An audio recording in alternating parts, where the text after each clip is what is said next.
காடு முழுக்க அமைதி. திடீரென்று ஒரு பெரிய கர்ஜனை.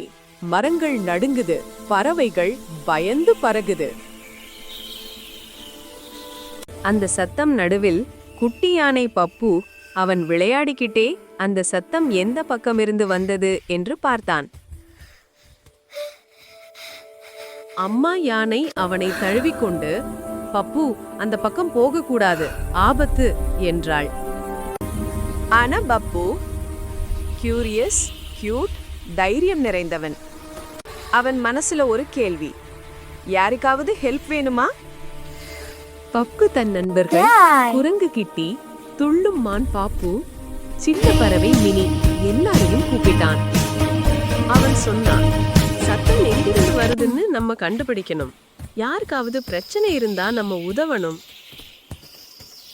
அவர்கள் 4 பேரும் சந்தோஷமாக பாய்ந்து துள்ளி ஓடி மரக்கிளைகளில் ஊஞ்சலாடி சினிமா மாதிரி பயணம் தொடங்குகிறார்கள். காடு உள்ளே போகும்போது அவர்கள் ஒரு பெரிய தடயங்கள் பாதையில் காண்கிறார்கள். மண்குழியில பெரிய காலடி சின்னங்கள். திடீரென்று ஒரு மரம் விழுந்த சத்தம்.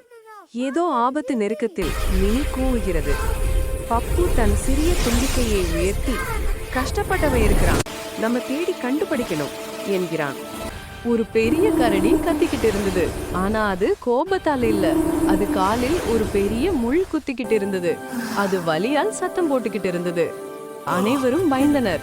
ஆனா பப்பு மட்டும் முன்னே நடந்தான். பப்பு தன் தும்பிக்கையால மெதுவாக முள்ளை எடுக்கிறான். கரடி ஒரு பெரிய ரவுட் சத்தம் போட்டது கோபம் அல்ல, வலி குறைந்த நிம்மதி. மரம் விழுவதை பார்த்த பப்பு அதை தைரியமாக தனது தும்பிக்கையால் தூக்கி போட்டான். அவன் சிறியவன்தான், ஆனா தைரியம் பெரியது. அந்த நாள் முதலா கரடியும் பப்புவும் நல்ல நண்பர்கள். பப்புவை எல்லாரும் பாராட்டுகிறார்கள். சிறிய குட்டி, பெரிய தைரியம்.